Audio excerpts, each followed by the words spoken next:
Good afternoon class.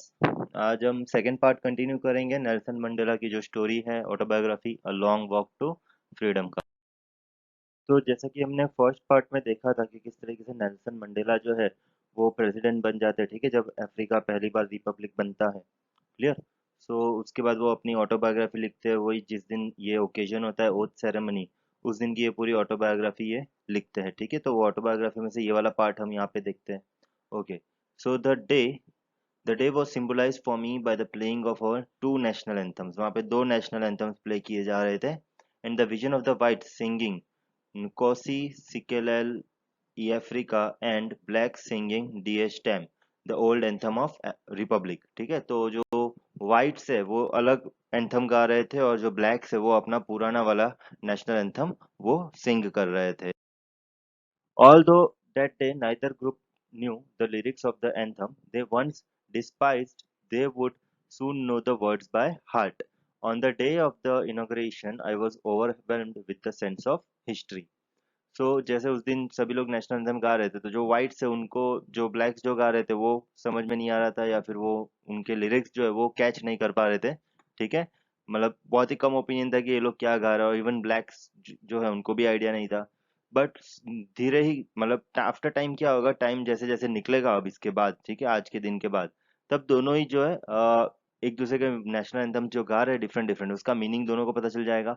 और वापस से इन भले ही समझ में ना आ रहा है, लेकिन हार्ट से ये लोग फील कर सकते थे कि वो लोग क्या कहना चाहते हैं थ्रू देयर नेशनल एंथम। ठीक है। On the day of inauguration I was overwhelmed with the sense of history. In the first decade of the 20th century, a few years after the bitter Anglo-Boer War and before my own birth, the white-skinned peoples of South Africa patched up their differences and erected a system of racial domination against the dark-skinned peoples of their own land। तो यानी मतलब Nelson Mandela के जन्म से भी पहले, ठीक है, at the beginning of 12th 20th century, ठीक है, तब क्या होता है, एंग्लो बोर वॉर हुआ था। यानी ये जो वॉर है मतलब व्हाइट लोगों के बीच में और ब्लैक लोगों के बीच में हुआ था, ठीक है, साउथ अफ्रीका में, जिसमें साउथ अफ्रीका के लोगों को जो है व्हाइट लोगों ने सप्रेस किया था। ठीक है, और तभी से जो है ये रेशियल डोमिनेशन वाला जो सिस्टम है, यानी जो अपार्थित सिस्टम है वो चला आ रहा था। ठीक है, और इस तरीके से मतलब वो काफी समय पहले से ये स्टार्ट हो चुका था, इवन नेल्सन मंडेला का बर्थ से पहले ये चीज जो है स्टार्ट हो चुकी थी। The structure they created formed the basis of one of the harshest, most inhuman societies that the world has ever known। तो ये जो उनका रेशियल डिस्क्रिमिनेशन था, ठीक है, ये बहुत ही ज्यादा इनह्यूमन था। ठीक है, कि बेस्ड ऑन स्किन कलर यहाँ पे डिस्क्रिमिनेशन किया जा रहा था, और मतलब वर्ल्ड ने ऐसा चीज कोई दूसरे कंट्री में देखा ही नहीं है। ठीक है, and it was one of the harshest. कि तुम्हें भी पता होगा जो पार्थिव सिस्टम है उसमें देखो क्या क्या होता था बेसिकली। जैसे ये बीच, यहाँ पे एक फोटो दिखाया गया है बीच का, ठीक है, तो यहाँ लिखा है कि व्हाइट एरिया है, तो यहाँ पे जो ब्लैक कलर के लोग है, ब्लैक स्किन कलर के लोग यहाँ पे बिल्कुल आ ही नहीं सकते, नॉट अलाउड। अगर आते हैं तो उन्हें पनिशमेंट मिलेगी या तो जेल कर देंगे। ठीक है, इवन सारी चीजें सेपरेट आउट कर दी थी। इवन पब्लिक ट्रांसपोर्ट फैसिलिटीज है तो उसमें व्हाइट लोगों के अलग ट्रांसपोर्ट फैसिलिटीज थी, जिसमें ब्लैक लोग अलाउड नहीं थे। इवन व्हाइट लोगों के एरियाज में भी ब्लैक लोग अलाउड नहीं थे उस टाइम पे। Now, in the last decade of the 20th century and my own eighth decade as a man, that system had been overturned forever and replaced by one that recognized the rights and freedoms of all people regardless of the color of their skin। और आज के दिन, ठीक है, ये 20th century के starting में जो रेशियल डिस्क्रिमिनेशन सिस्टम जो चालू हुआ था, ठीक है, और इवन मेरा खुद का एट्थ डेकेड, यानी खुद नेल्सन मंडेला जो है अभी ऑलमोस्ट 80 ईयर्स के हो चुके हैं। ठीक है, तो उसके बाद ये सिस्टम जो है खत्म हुआ है। This system has been overturn for ever, और हमेशा के लिए अब खत्म हो चुका है। और अभी जो है वापस से जो सिटीजन्स के नॉर्मल राइट्स वगैरह जो है, rights and freedoms of their own people, वो जो है फिर से उनको रिकॉग्नाइज यानी फिर से उनको मिले हैं। ओके, और अब जो है यहाँ पे फिर से कोई भी कलर के बेसिस पे डिस्क्रिमिनेशन अफ्रीका के अंदर नहीं होगा। That day had come about through the unimaginable sacrifices of thousands of my people, people whose suffering and courage can never be counted or repaid. I felt the day, as I have on so many other days, that I was simply the sum of all those African patriots who had gone before me। ठीक है, तो ये जो दिन है, ठीक है, इतनी आसानी से नहीं मिला है हमें। ठीक है, काफी सारे सेक्रीफाइसेस इन्होंने किए हैं। ठीक है, बहुत सारे इनके पहले के लीडर्स जो है वो बेचारे जो इसको अपोज करते करके जिनको जेल में डाला गया था, शायद उनकी जेल में भी डेथ हो चुकी थी, ठीक है। तो बहुत सारे लोगों ने जो है इसके लिए स्ट्रगल भी किया था, ठीक है। बहुत सारे लोगों ने इसके लिए सफर भी किया था, सेक्रीफाइसेस भी दिए थे, बहुत सारे लोगों ने अपनी अपनी जान की कुर्बानी भी दे दी, ठीक है, ये रेशियल डिस्क्रिमिनेशन हटाने के लिए। और ये जो है इन सभी चीजों का मिला के जो है आज वाला दिन हमें मिला है। Okay, that long and noble line ended and now began again with me. I was pained that I was not able to thank them and that they were not able to see what their sacrifices had wrought. Wrought यानी done and achieved. तो वो जो लोग मर चुके हैं, ठीक है, इस अपार्थिव सिस्टम को एंड करने के लिए जिन जिन लोगों ने कुर्बानी दी है, ठीक है, मैं उन सभी को थैंक्स कहना चाहता हूँ, बट वो अवेलेबल है नहीं, ठीक है। और इवन वो लोग भी नहीं देख पा रहे कि उनके सेक्रीफाइसेस की वजह से आज जो है, ठीक है, अफ्रीका एक अलग ही पोजीशन पे स्टैंड करता है, ठीक है। अब यहाँ पे पूरा रेशियल डिस्क्रिमिनेशन जो है पूरी तरीके से खत्म हो चुका है, ठीक है। मतलब उनके सेक्रीफाइसेस, उनके बलिदान ने जो है काफी सारे पॉजिटिव इम्पैक्ट्स जो है फ्यूचर जनरेशन के लिए वो छोड़ गए हैं। The policy of apartheid created a deep and lasting wound in my country and my people. All of us will spend many years, if not generations, recovering from that profound hurt, deep and strong hurt. तो ये जो racial discrimination था, ठीक है, इसकी वजह से काफी लोगों के दिलों में जो है काफी गहरा असर पड़ा है, ठीक है। Because based on skin colour अगर कहीं पे डिस्क्रिमिनेशन हो, ठीक है, तो वो जो चीज है वो दिमाग पे असर कर जाती है, ठीक है, काफी लॉन्ग समय तक। और आज भले ही हम रिपब्लिक बन चुके, बट वो जो पुराना जो इतने सालों से अपार्टheid सिस्टम चले आ रहा था, ठीक है, उसकी वजह से काफी डीप एंड स्ट्रॉन्ग हमें घाव मिले हैं, जो कि रिकवर होने में काफी ज्यादा टाइम लगेगा आने वाली जनरेशन्स को। But the decades of oppression and brutality had another unintended effect. That it produced the Oliver Tambos, the Walter Sisulu, the Chief Luthulis, the Yusuf Dados, the Bram Features, the Robert सुबेक्वेस, ठीक है। ये सब जो है वहाँ के national leaders है, ठीक है। जैसे हमारे नेशनल लीडर्स हमें पता है इंडिया के भगत सिंह वगैरह। तो ये सारे लोग जो है, ठीक है, ओलिवर टेम्बो, फिर वॉल्टर सिसुलस, फिर चीफ लुथुली, ये सारे जो है वहाँ के नेशनल लीडर्स रह चुके थे, ठीक है, जिन्होंने अपार्थित सिस्टम के अगेंस्ट में, ठीक है, उन्होंने अपनी अपनी पॉलिटिकल पार्टीज वगैरह फॉर्म की थी और उसको अपोज किया था। तो ये सारे जो नाम है, ठीक है, वहाँ के अफ्रीका के नेशनल लीडर्स के नाम है। तो man of such extraordinary courage, ठीक है। तो ये सारे लोग जो जिनके पास इतना करेज करेज था, ठीक है, किसी से डरते नहीं थे, wisdom and generosity, that their like may never be known again, ठीक है, उनके जैसे लोग जो है दोबारा हमें नहीं मिलेंगे। Perhaps it requires such depths of operation to create such heights of character. My country is rich in the minerals and gems that laid beneath its soil, but I have always known that its greatest wealth is its people, finer and truer than the purest diamonds, ठीक है। सो हमारी country जो है, हम सबको पता है Africa में जो रॉ डायमंड काफी ज्यादा अवेलेबल रहता है, ठीक है। So my country is very rich in minerals and gems, लेकिन इससे भी ज्यादा रिच क्या है, यहाँ के लोग, ठीक है। ये वहाँ मतलब यहाँ के जो लोग हैं जिन्होंने अपार्टheid सिस्टम को से के अगेंस्ट में इन लोगों ने जो मतलब रैलीज वगैरह निकाली थी, उसको जो प्रोटेस्ट किया था उसके खिलाफ, ठीक है। तो वो जो लोग है वो सारे मेन इनके प्योरेस्ट डायमंड्स है, ठीक है, वो ज्यादा मेन वेल्थ है इनके लिए, ठीक है। उनको ये ज्यादा वेल्थ मानते हैं रादर देन डायमंड, जो नेल्सन मंडेला है वो। It is from these comrades in the struggle that I learned the meaning of courage. Time and again I have seen men and women risk and give their lives for an idea. तो जो idea इन्होंने create किया था, ठीक है, कि हम ये अपार्थित सिस्टम को के अगेंस्ट में हम लड़ाई लड़ेंगे, ठीक है, हम ये डिस्क्रिमिनेशन और ज्यादा नहीं सहन करेंगे। तो ये जो छोटा सा आइडिया था, ठीक है, इस आइडिया के ऊपर लोगों ने अपनी अपनी मतलब जाने भी गंवा दी है, ठीक है। Man and women have given their lives for just to to true this idea, मतलब इस आइडिया को सच करने के लिए, ठीक है, कि अपार्थिव सिस्टम जो है वो बंद हो जाए।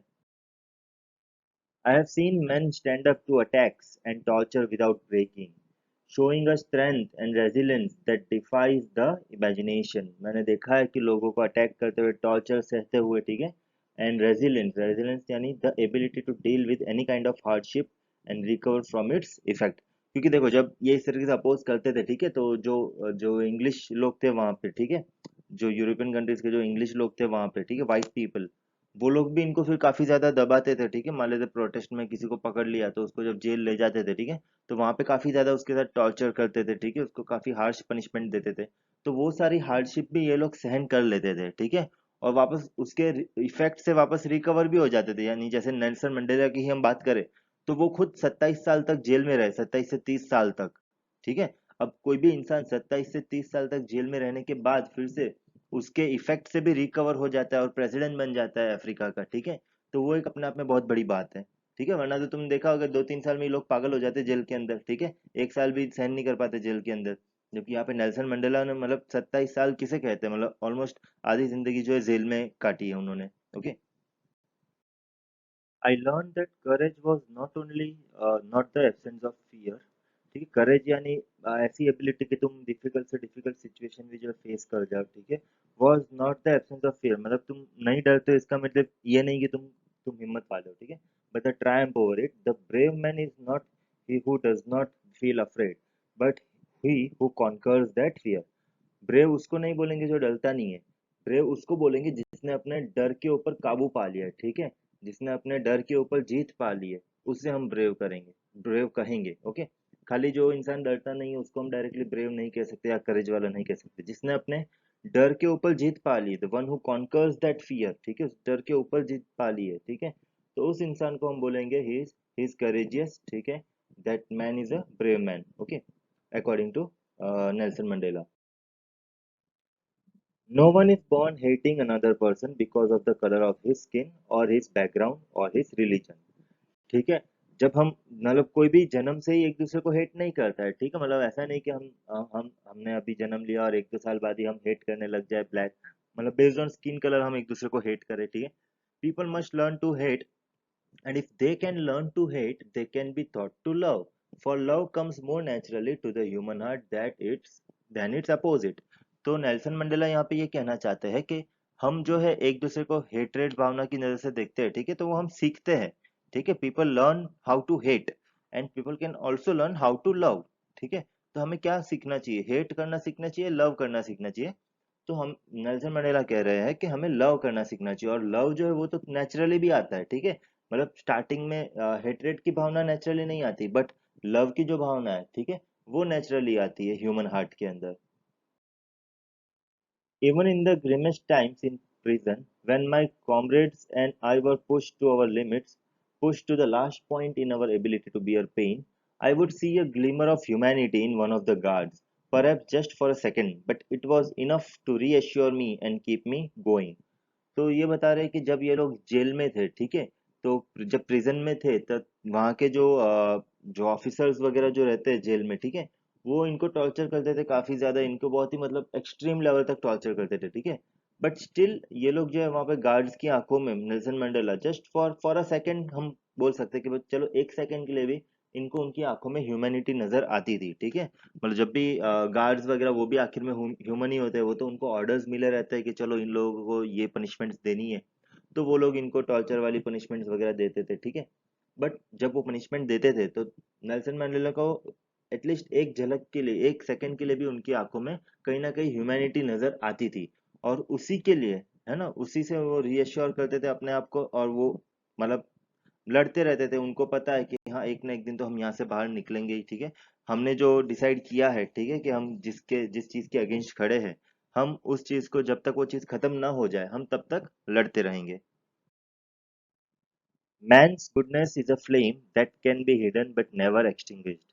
In life, every man has twin obligations. Obligations यानी यहाँ पे duties. Obligations to his family, to his parents, to his wife and children, and he has an obligation to his people, his community, his country. देखो, लोगों के पास हमेशा लोगों के पास duties होती है यहाँ पे, ठीक है। क्या, एक तो फैमिली की ड्यूटी होती है, एक पेरेंट्स की ड्यूटी होती है, एक वाइफ है उनकी है तो उनको संभालने की ड्यूटी, ठीक है, बच्चों की ड्यूटी। तो बहुत सारे ड्यूटीज होती है लोगों के पास, ठीक है। एंड नेल्सन मंडेला के पास उनका क्या ऑब्लिगेशन है, उनके लोग, है ना, उनकी कम्युनिटी, उनकी कंट्री। तो जब जैसे माने हम के जैसे कोई इंसान है, ठीक है, तो उसकी फैमिली वगैरह सब कुछ है, तो वो तो उसकी ड्यूटी है ही। बट साथ साथ में राष्ट्रभक्ति वगैरह वो भी उसकी ड्यूटी है, ठीक है। अगर उसके नेशन के साथ या उसके कम्युनिटी के लोगों के साथ कुछ बुरा हो रहा है, तो वो भी उसी बंदे की ड्यूटी है कि वो उसके खिलाफ खड़ा रहे, ठीक है। या फिर उसकी कंट्री में कुछ गलत चीजें हो रही है, तो हमें उसके खिलाफ आवाज उठानी चाहिए, हमें उसके खिलाफ खड़े रहना चाहिए। मतलब वो भी वन ऑफ द हमारी ऑब्लिगेशन है, वो भी वन ऑफ द हमारी ड्यूटीज है। In a civil and human society, each man is able to fulfill these obligations according to his own inclination, natural tendencies of behavior and abilities, ठीक है। तो ये जो ह्यूमन सोसाइटी है, ठीक है, हर एक आदमी अपनी इच्छा के अनुसार, ठीक है, या फिर अपने बिहेवियर के अनुसार वो ये ड्यूटीज को पूरा करता है, ठीक है। But in a country like South Africa it was almost impossible for a man of my birth and colour to fulfil both of those obligations, ठीक है। तो कुछ कुछ कंट्रीज में क्या होता है कि लोग जो है दोनों ही चीजें फुलफिल कर पाते हैं, मतलब अपनी फैमिली वैमिली को भी संभाल लेते हैं और अपने देश के प्रति जो उनकी ड्यूटीज होती है उसको भी पूरा करते हैं। लेकिन नेल्सन मंडेला साउथ अफ्रीका में जन्मे थे, ठीक है। तो उनके लिए इम्पॉसिबल था कि वो अपने कंट्री के लिए जो ड्यूटीज उनको करनी है वो, और साथ साथ में उनकी जो फैमिली की ड्यूटीज है वो दोनों साथ में कर पाए। क्यों? क्योंकि वो ब्लैक थे ना, तो ब्लैक थे तो जब अगर वो देश के लिए ड्यूटी करते तो उनको जेल में डाल देते थे। अब वो जेल में है तो वो अपनी फैमिली की रिस्पॉन्सिबिलिटी वगैरह कैसे संभालते? क्लियर? तो ये कहना चाहते हैं नेल्सन मंडेला कि कुछ कुछ लोग जो है वो अपने दोनों ही ऑब्लिगेशंस प्रॉपरली पूरी अच्छे तरीके से संभाल सकते हैं, लेकिन मैं क्योंकि साउथ अफ्रीका में जन्मा हूँ, ठीक है, तो मेरे लिए इम्पॉसिबल है कि मेरा जो स्किन कलर है वो ब्लैक है, तो मैं ये दोनों ऑब्लिगेशंस जो है वो एक साथ में पूरे कर पाऊँ, जो दोनों ड्यूटीज वो एक साथ में पूरी कर पाऊँ। In South Africa, a man of color who attempted to live as a human being was punished and isolated. In South Africa, a man who tried to fulfill his duty to his people was inevitably ripped from his family and his home and was forced to live a life apart, a twilight existence of secrecy and rebellion.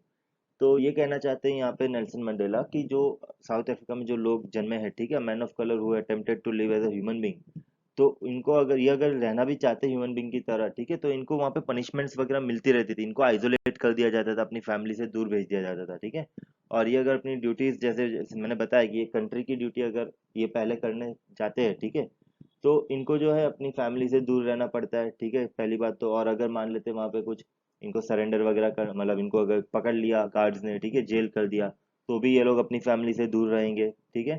तो they were forced to live a life that is apart from their families, ठीक है। तो जैसे Nelson Mandela को 30 years तक अपनी family से दूर रहे, ऐसा थोड़ी कि जेल में है तो रोज उनको फैमिली से मिलने देंगे, ठीक है। उस जमाने में तो इतना मतलब कम्युनिकेशन हो भी नहीं पाता था, जो लोग जेल चले जाते थे उनके साथ, ओके। और वापस वहाँ पे पनिशमेंट भी काफी ज्यादा हार्श हुआ करती थी।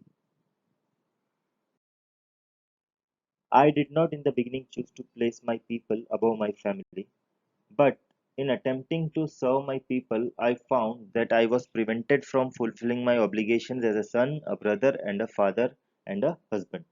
तो नेल्सन मंडेला ये कहते हैं कि स्टार्टिंग में मैंने ये चूज नहीं किया था कि मैं अपने लोगों के लिए ज्यादा काम करूंगा, मतलब वो मेरे लिए पहले ड्यूटी होगी और बाद में मेरी फैमिली होगी। लेकिन जब मैंने लोगों को सर्व करना चालू किया, यानी अपनी कम्युनिटी के लोगों के लिए मैंने लड़ाई लड़ना शुरू किया, तो इनको पता चला कि वो अपनी जो दूसरी जो ड्यूटीज है एज ए सन या फिर एज ए ब्रदर, वो ड्यूटीज वो प्रॉपरली फुलफिल नहीं कर पा रहे हैं, ठीक है। जब वो देश के लिए लड़ने निकले, तब वो अपनी फैमिली के प्रति जो ड्यूटीज थी वो बराबर से पूरी नहीं कर पाए। I was not born with a hunger to be free. I was born free in every way that I could know. तो नेल्सन मंडेला ये कहते हैं कि मैं जब जन्मा था तब मुझे आज़ादी नहीं चाहिए थी, तब मैं ऑलरेडी आज़ाद ही था, ठीक है। I was free in every way, free to run in the fields near my mother's hut, free to swim in the clear stream that ran through my village, free to roast mealies under the stars and ride the broad backs of slow moving bulls, ठीक है। मतलब वो जब छोटे थे तब उनको आज़ादी चाहिए ही नहीं थी, तब को ऑलरेडी वो आज़ाद थे, वो आराम से हंसते खेलते रहते थे, ठीक है। उनके मदर मतलब घर के बाहर वो फील्ड्स में खेलते थे, पीछे जो स्ट्रीम रन होती थी उसमें स्विमिंग करते थे, सारी चीजें करते थे, खुश थे काफी जब छोटे थे। As long as I obeyed my father and abided by the customs of my tribe, I was not troubled by the laws of man or God. It was only when I began to learn that my boyhood freedom was an illusion, when I discovered as a young man that my freedom had already been taken from me, that I began to hunger for it. ठीक है, then I began to hunger for it. तो जब तक ये अपने father के under में थे, ठीक है, जब छोटे बच्चे होते तो पापा मम्मी की उनका ही कहना मानते हैं, ठीक है, जो भी प्रॉब्लम होती है उनको ही बताते हैं, उन्हीं से सॉल्यूशन लेते हैं, तो तब तक ये फ्री थे, ठीक है। जब तक ये फादर के डिसीजंस या फादर के रूल्स एंड रेगुलेशंस के अंडर में रहते थे तब तक ये फ्री थे। ये तो तब जब वो बड़े हुए, ठीक है, it was only when I began to learn that my boyhood freedom was an illusion. जब ये धीरे धीरे बड़े हुए तो अब इनको लगा कि जो मैं छोटा था, जब जो मैं खेलता था, हंसता था, कूदता था, ठीक है, वो तो जस्ट एक इल्यूजन था, ठीक है। बट अभी मुझे पता चला कि एज अ यंग मैन, ठीक है, मेरा फ्रीडम तो ऑलरेडी छीना जा चुका है, ठीक है, मेरी कंट्री के अंदर। Because I am a black person, तो मुझे कुछ कुछ जगह जाने से रेस्ट्रिक्शन है, ठीक है। मैं वाइट एरिया के लोगों में नहीं जा सकता, मैं वाइट एरिया के लोगों के जो बीचेस है वहां नहीं जा सकता। जो पब्लिक फैसिलिटीज है वाइट लोगों के लिए रिजर्व्ड, मैं उनको यूज नहीं कर सकता मेरी ही कंट्री में, ठीक है। तो तब इनको पता चला कि मेरा फ्रीडम तो already. At first, as a student, I wanted freedom only for myself. The transitory freedom that is not permanent, ठीक है, of being able to stay out at night, read what I pleased and go where I choose. तो जब ये starting में, ठीक है, जब ये स्टूडेंट थे, जब स्टूडेंट लाइफ जी रहे थे, तब इनको कैसा टाइप का फ्रीडम चाहिए था कि हाँ ये रात को लेट हो, मतलब लेट तक बाहर रह सके, नाइट आउट कर सके, ठीक है, मतलब पेरेंट्स जो है वो टाइप का फ्रीडम इन्हें प्रोवाइड करे, ठीक है। या फिर इनको जो पढ़ना है वो ये पढ़ सके, जहाँ जाना है वहां जा सके, ठीक है, कोई रोक टोक ना हो, तो इस टाइप का फ्रीडम जो है वो पहले चाहते थे। Later, as a young man in Johannesburg, I yearned for the basic and honorable freedoms of achieving my potential, of earning my keep, of marrying and having a family, the freedom not to be obstructed in a lawful life. तो जब ये young man बने, ठीक है, तब इनको थोड़ा अलग टाइप का फ्रीडम चाहिए था, तब ये थोड़ा बहुत समझने लग गए थे कि हमारी कंट्री के अंदर सिचुएशंस क्या क्या है, ठीक है। तो तब उनको जो पहले खुद के लिए फ्रीडम चाहिए था, ठीक है, कि चलो मुझे एक पहले फ्रीडम मिल जाए, मैं ये जो सारे लॉज है इन सब से फ्री हो जाऊँ, ठीक है, और मैं प्रॉपरली अपने अर्निंग्स कर सकूँ, मेरी फैमिली हो छोटी सी, मैं अपनी पसंद की लड़की से शादी कर सकूँ, ठीक है। तो ये टाइप का फ्रीडम इनको चाहिए था। अभी थोड़ा बहुत, अभी तक ये खुद के लिए ही सोच रहे हैं, ठीक है। लेकिन धीरे धीरे जब जैसे जैसे इनकी एज बढ़ती है तब इन्हें पता चलता है कि खाली मैं ही नहीं हूँ जो आज़ाद नहीं हूँ, ठीक है, मेरे साथ और भी मेरे बहुत सारे भाई बहन हैं जो कि अपनी लाइफ जो प्रॉपरली जी नहीं पा रहे हैं। But then I slowly saw that not only was I not free, but my brothers and sisters were not free. I saw that it was not just my freedom that was curtailed, but the freedom of everyone who looked like I did. ठीक है, तो जब ये बड़े हुए तो इनको पता चला धीरे धीरे कि यहाँ पे सिर्फ मेरा ही फ्रीडम, मेरी ही आज़ादी मेरे से नहीं छीनी जा रही है, ठीक है। मेरे साथ मेरे जैसे और भी मेरे भाई बहन हैं, ठीक है, जिनकी ये आज़ादी जो छीनी ऑलरेडी छीनी जा चुकी है, ठीक है। तो अब मुझे इन लोगों के लिए भी लड़ाई लड़नी है, ठीक है, मुझे मेरे लिए तो लड़नी ही है, ठीक है, मुझे मेरा फ्रीडम तो चाहिए ही, बट मुझे साथ साथ में अपने भाई बहनों के लिए भी फ्रीडम चाहिए। That is when I join the ANC, that is African national Congress. जैसे मैंने बताया था एएनसी उनकी पार्टी थी, ठीक है। तो पहले वो ज्वाइन किया उन्होंने पार्टी को, धीरे धीरे बाद में वो पार्टी के लीडर बन गए।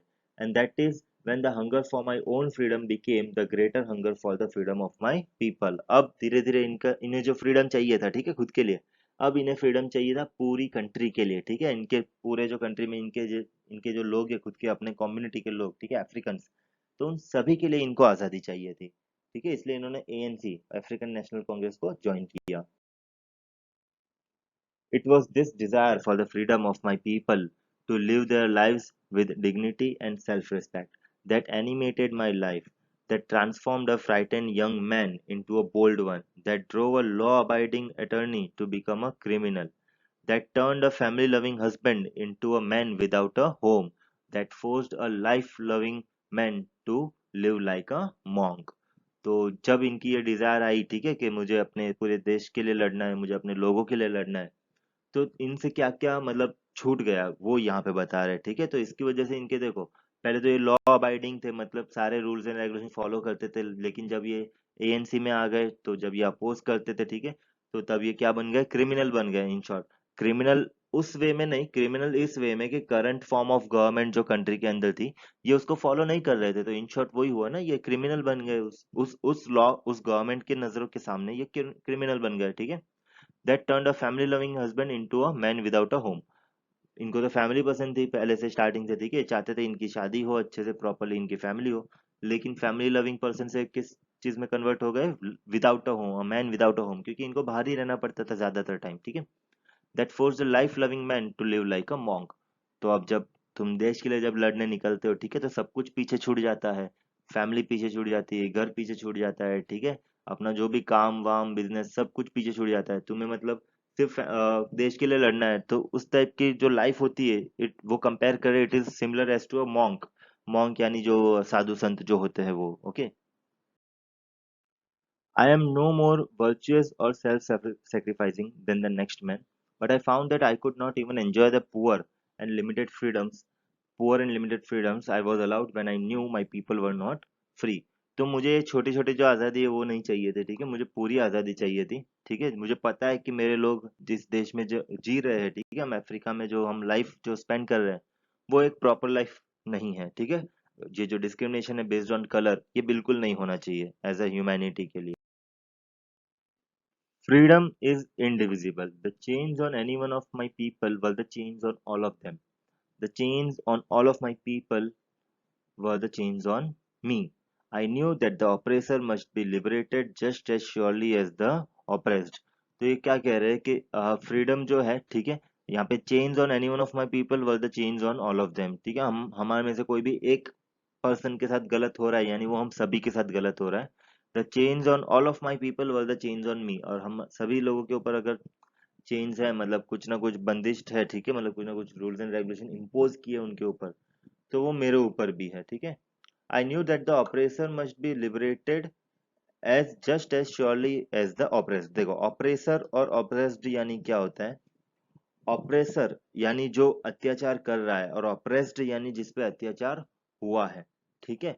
तो जो अत्याचार कर रहा है, ये नेल्सन मंडेला कह रहे हैं कि उनके मन में भी कहीं ना कहीं उनको भी हर्ट तो होता ही होगा, ठीक है, कि वो ये चीज कर रहे हैं।